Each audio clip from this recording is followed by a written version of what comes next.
The function and the role of religion on your society. The function and the role of religion are served into several ways.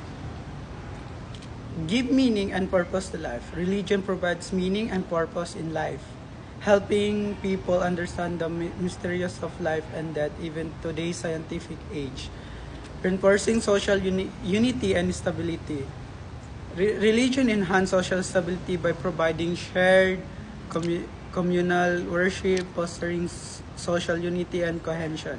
It promotes shared values and practices enable people to work together and maintain a functioning society.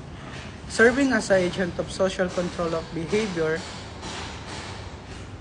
religion influences social institutions, establishing religions, movements, and rituals. It reinforces secular authorities, establish an independence and provides moral codes, particularly in urban industrial society, influencing moral codes and social control. Promoting physical and psychological well-being, religious faith enhance psychological well-being, social relationship, and overall happiness. Promoting physical health and longer life expectancy among people of all age, including the elderly, according to the various study. In conclusion, religion plays a significant role of society, serves several functions.